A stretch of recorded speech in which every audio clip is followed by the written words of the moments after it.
And here we go. Digital Adele back with some more Hoops Profile for you with our special guest, Matt Hanifan. So today we're going to be talking about the Boston Celtics and their 2 draft picks in this one. Before I get into that, just real quick, Matt, give the people a rundown of where they can follow you and find your work. At mph_a24_. That's where you can find all of my work on Twitter, hothoops.com, vendettasportsmedia.com, northwestconnection.com. I'm all over the place, man. 5 Reasons Sports Media Playback on watchplayback.tv. So please go check that out too. But man, I'm ready to talk some prospects. How are you doing? Oh, I'm doing great, man. Thanks for asking, man. I really enjoyed rewatching the Summer League game. I ended up watching the Boston Celtics versus the Miami Heat, actually. And it was a good test for Baylor. I thought it would be appropriate to watch that game because he had to guard Jaime Jaquez Jr. all over the court. So I liked it. But let me get this graphic to pop up on the screen for us, and then we'll get right into it.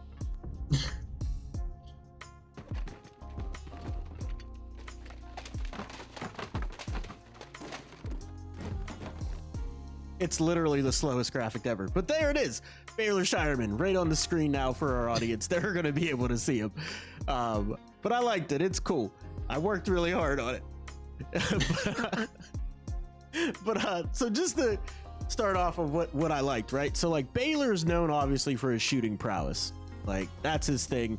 Even though when you really key in on his like form, his form's nice, but he's got a funky like sideways spin on the ball, which I always find interesting for shooters that are good shooters, but they still get some kind of weird sideways spin. And so I think he's going to be one of those guys that's really streaky, and he can have like long stretches where he'll miss some shots, but once he dials it in and he's on target, man, he can be a handful. And what I mean by that, I was doing a little digging into his stats, and he ended up shooting 42.9% from 3 in the game I watched, and he was missing everything in the first half. And he ended up with 17 points. He's a very streaky shooter in my opinion, and being on a team like the Boston Celtics, I think that's right up his alley because he doesn't handle very well. I mean, it's awkward. It's an adventure watching this guy try to navigate off the dribble. Like it's an adventure, and then eventually, like he'll stop and like turn his back and like back his way down a little because he doesn't know what else to do at that point. And then even one time, like I watched him do it. Like it was a real slow crossover, got in a lane, didn't know what to do, turned his back. But he's super perceptive. He's a high IQ player. Saw a cutter, whoop, flipped to a cutter. Oh, that was a great pass. It wasn't like it's what he meant to have happen, but because his teammate made a good cut, he saw it, read it, made the pass. He ended up with 6 assists in that game and 5 rebounds. And even in the games where he had bad shooting nights, because I looked at the stats at all the games, he had some stats in the teens for his 3-point shooting, like 17%, 18%. He still gave you the out of area rebounding, which I think is going to be a big thing to get him on the floor. His point of attack defense is not great. Jaime got him in foul trouble quick. He had 6 fouls in that game.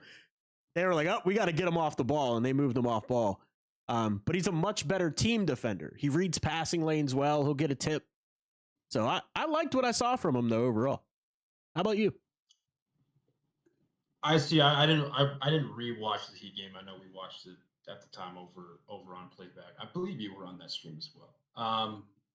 I watched his last couple of games, and the takeaway that I had was the streaky shooting. Like that was like primarily because I mean against the Sixers, his last game, I believe he shot. I think he started like 0-5 from deep, 0-6 from deep.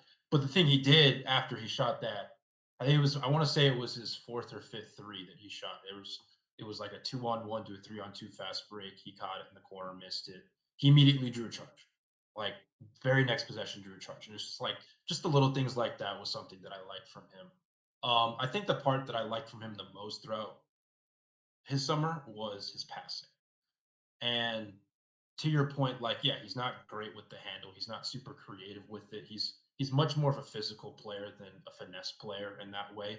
But the thing with him is that like he is very intuitive with his passing reads and stuff like that. Like there was a play in the Philly game where he was backing a dude down on the left baseline, and he immediately turned around, sees Jordan Walsh on a slot cut, nails him for a layup. All right, it was either a layup or a dunk. I can't remember what it was, but it was just like the little stuff like that. And then there were times, not often, but there were times where he was operating out of the pick and roll and stuff like that. But just his intuitive passing, being able to read cutters.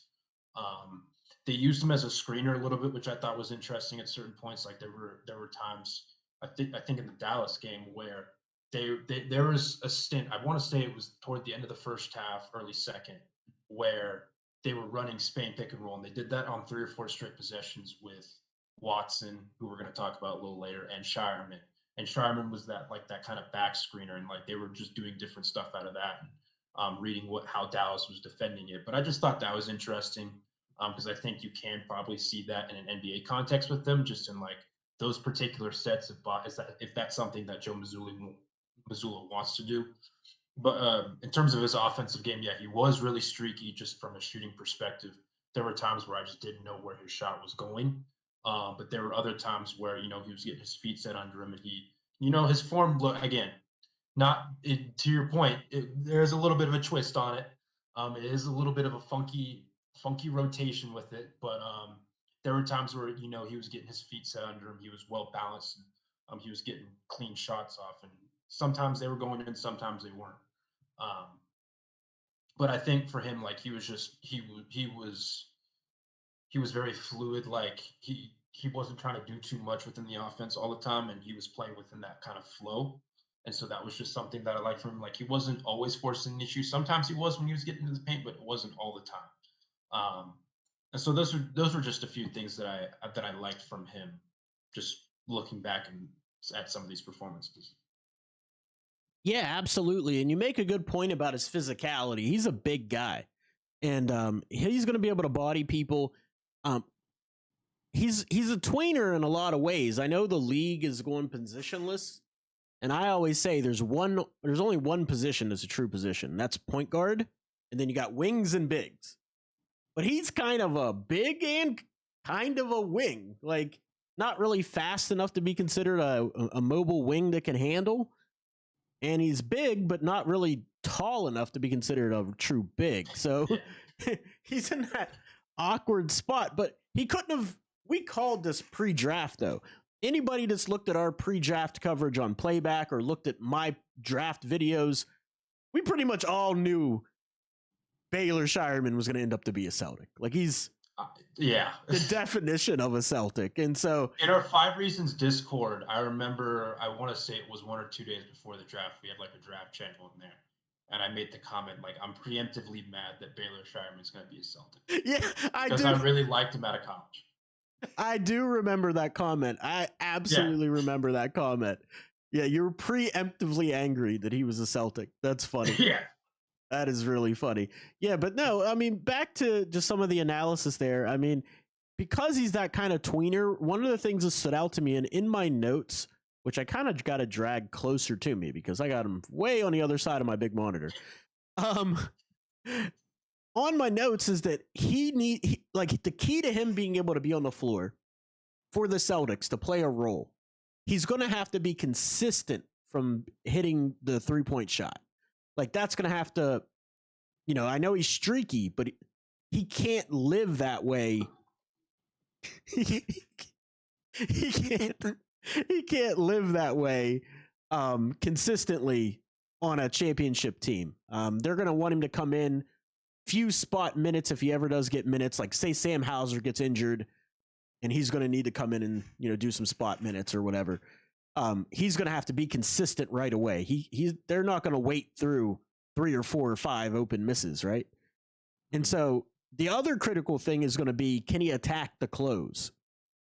And he's just so slow of foot that like it's such an awkward thing when he does attack the close. Like his vision and, like I said, his passing and playmaking abilities there, but it's just, can he attack that initial closeout defender and be a threat to where he draws more than one and dish the ball to the open man, which he's very capable of doing. So, those are my thoughts for his viability on being able to attack, get minutes this season. What are your thoughts on that?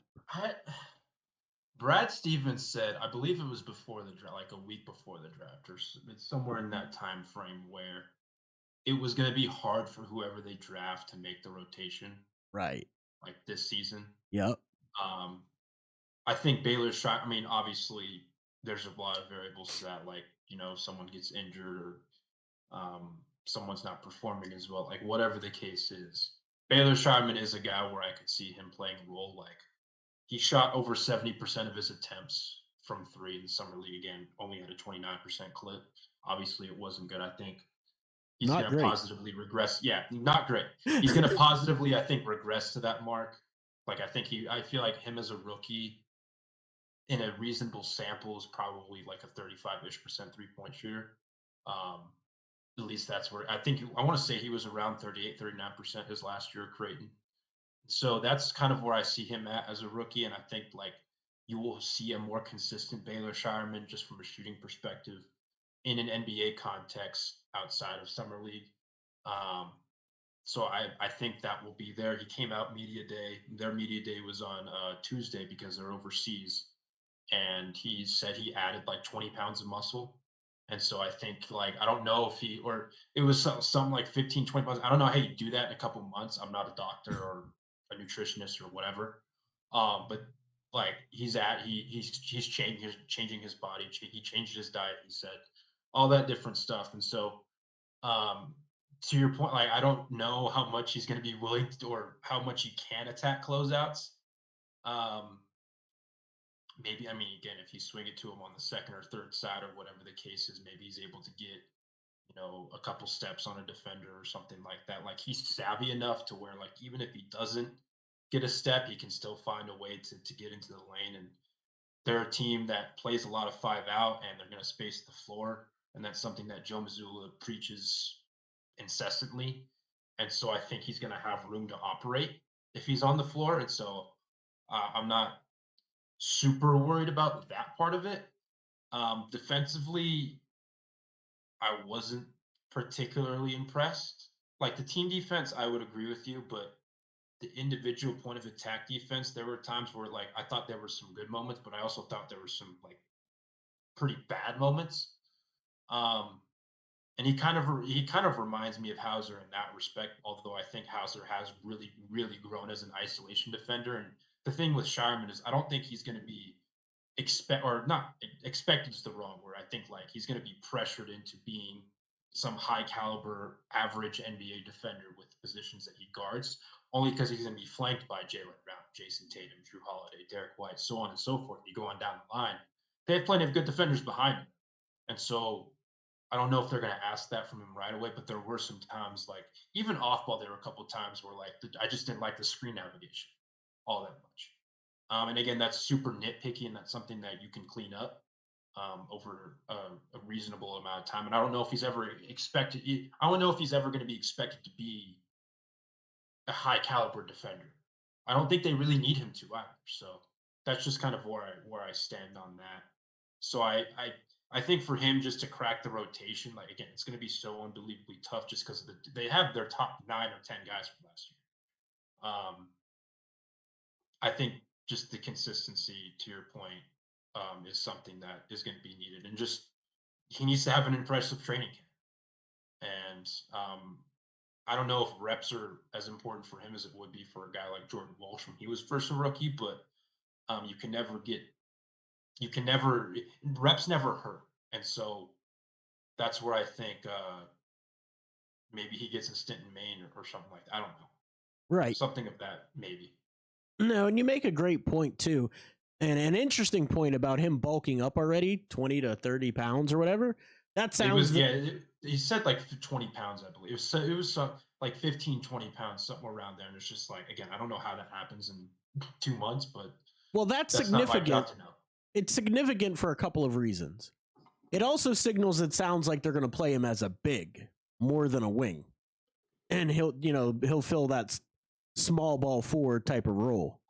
And, that's not the worst thing in the world because he was getting abused off the bounce. He couldn't keep anybody out of the lane. It just wasn't a good day for him in that regard. And he's a very linear athlete, very stiff hipped. Like that goes to your screen navigation issues. So, yeah, I mean, I'm interested to see how he does. I'm intrigued about what he can bring. I doubt there's going to be much he's going to bring year one, but he can be a developmental piece if he can get that consistency down, work on his foot speed, his agility. He can carve out a role in the NBA. I mean, when you're picking 30th overall in the first round, it's a lottery. It's a roll of the dice. And they got a guy with the winning pedigree. Yeah. Oh, a guy who's going to do whatever it takes. Well, you bring up a point that my addled brain forgot to bring up. He's better as the game goes on. In every instance I've seen him play in college and throughout the summer league, his first half, not so great. Second half, when the game's tight and competitive, he's better. And that shows the heart and desire and the want-to win. And that's a big proponent of being successful in the NBA. So with that, let's pivot to Sir Anton Watson, who I've just made from Britain and knighted him. Sir Anton Watson. He's 6'8", 230 out of Gonzaga.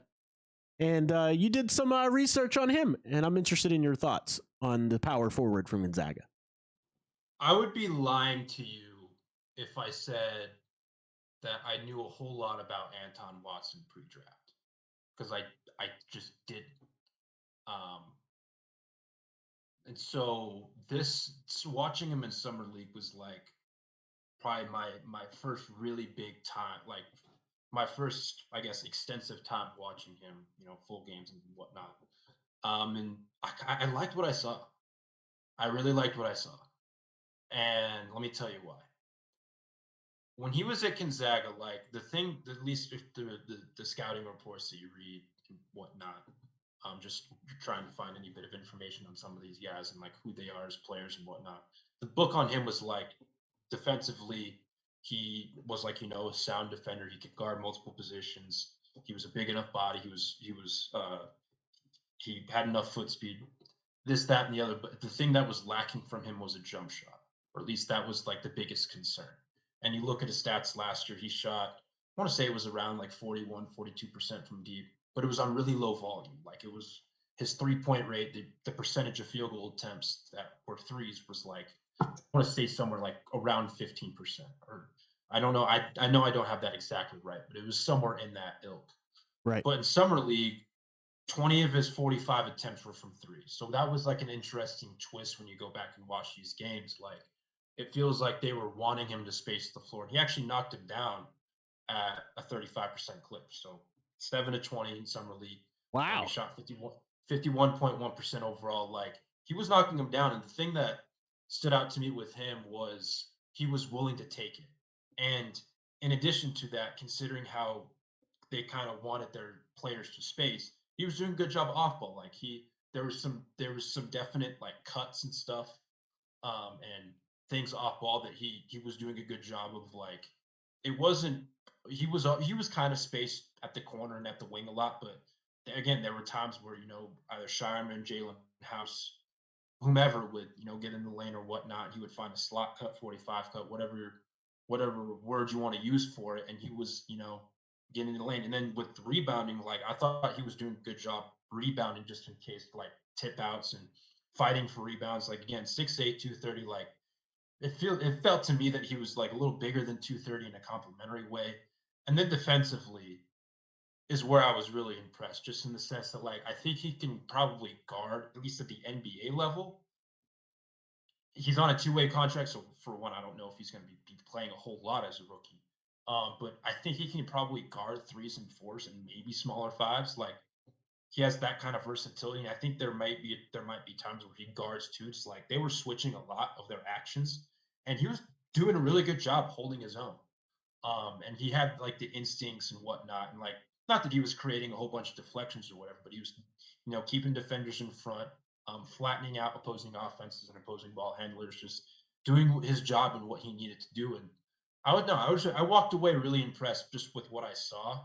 Um, and like he didn't light up the stat sheet, 11.8 points per game, 5.2 rebounds. He averaged a block per game. Like nothing super crazy or anything like that. And it's not like he was getting the ball. Not like his usage was, particularly high or anything like that. But just there was some glue guy stuff. There was some intuitive stuff that I just liked a lot from him. And it's something that's like I'm filing in the back of my head for whenever, when the Skyforce season comes up, I'm watching Maine or whatever, if he's there. And just something that I think that they're going to just work on with him in terms of the jump shooting, just continue to hone it in defensively, uh, the finishing, like all of that stuff. I think they're just going to continue to nail and focus on. Like there were a couple of times where he had a decent handle. Like obviously he wasn't handling it in space a lot. He was one of their bigs that they had on their summer league squad, and so it's not like he was bringing the ball up onto the floor and initiating pick and rolls or whatever. He wasn't doing any of that. But there were a couple of times where on the perimeter where he was getting the ball and he would take a few dribbles, and you could tell that like there were some ball skills that he had that he just, I don't know, wasn't confident enough in flashing or was told not to, which may have also been the directive from them. I don't know. But just in general, I liked what I saw from him. Just from like, I thought he displayed an interesting, intriguing two-way skill set that I'm just filing away for the future if he ever makes the rotation or whatnot. So it was more of like something you weren't expecting, basically. You were I tried to go in with an open mind. Yeah. In the sense that like I just didn't know a whole lot about him. Right. And outside of, him having a defensive pedigree. And right. Even really on that end, I was more impressed than I expected to be, I guess is the word I'm looking for. So yeah, no, there was some stuff that I liked. Yeah, you can't ask any more than that from a guy that gets drafted that late, in the game. So, I'll be honest with you. Like I said, in my game, he didn't stand out to me, and I wasn't really specifically watching for him. And I went back and checked the stats because I was intrigued. Like, oh, was I missing something? He didn't do anything in that Heat game. Literally nothing. Like he had like 8 points, 0 for 1 from the 3. He didn't even take more than 1 3. 2 rebounds, no assists, nothing. Like there's just nothing else. Like I don't even think he committed a foul. Like so. Let me read you his stats from his last 3 games. Yeah. So 24 minutes against the Hornets, 15 points, 6 of 12 shooting, 5 rebounds, 2 assists, 2 steals, and a block. I like it. Against Dallas, 28 minutes, 14 points, 5 of 11 shooting, 2 of 4 from 3-point range, 8 rebounds, 2 assists, and 2 blocks.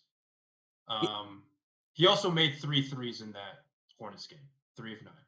That's interesting. That's a great. And then go on. I was going to say, that's a great thing to see for a young player when they're filling up every stat line on the stat sheet, right? Especially as a two-way guy. Yeah. And then his last game, 27 minutes, 15 points, 6 of 12 shooting, 2 of 5 from deep, 4 rebounds, and 3 assists. I like it, dude. And only 2 of those games he committed only more than 1 foul. Yeah, I mean, he didn't commit any fouls in the Heat game either. So, like, to play defense without fouling, to be able to rebound, play make, put the ball in the bucket, definitely something to file away, man. You got one over on me. Yeah. I mean, cool. Again, I'm not sure how much of a playmaker he's going to be, but there were just some times where, like, again, with some of the rebounding, some of the defensive stuff, the jump shooting, where I was just like, okay. Like, I kind of like what I see. But when you put it in the context of a system, he can make the right read and get the ball where it needs to go. That's what that shows whenever, like, because in Summer League, you can't, it's not 1 for 1. Like, oh yeah, he did this in summer league. He's going to do this in a real NBA game. Yeah. But you can see that if he can do that consistently in summer league, when the coach puts him in actions and sets, that he's going to be able to get the ball to the right spot and make a good decision. Yeah. But yeah, so real quick, so here's going to be the roadmap for next week.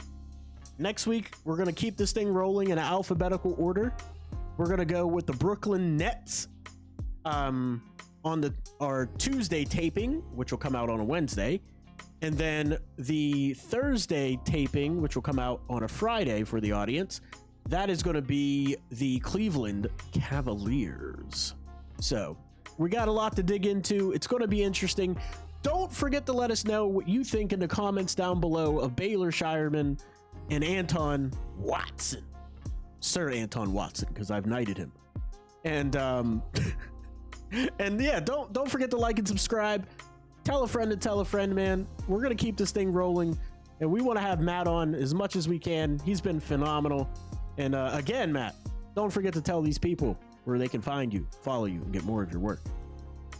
At mph_824_. I'm trying to remember why I had such a complicated Twitter handle. I know I changed it at one point or something. Anyway, that's something different from a different day. Hothoops.com. I've been writing for Heat Blog for God knows how many years. Love doing it. So please go check out all my work there. VendettaSportsMedia.com, MountainWestConnection.com. I'm covering a lot of different stuff for a lot of different people, man. That's how I always like to phrase it. We're on Playback, the 5 Reasons Playback. Watch Playback.tv. That's where you can find us. We're going to be watching Miami Heat games live during the regular season once that tips off, and even in the preseason. And yeah, man, everyone, please go check all of my stuff out there. Check out all of our stuff, 5 Reasons. And yeah, man, thank you for having me on. You're welcome anytime, man. Glad to have you. And for me, guys, as always, you can find me here at Hoops Profile on YouTube, Digital Adele on all social media profiles. Also, a contributor at 5 Reasons Sports. We'll see you next time.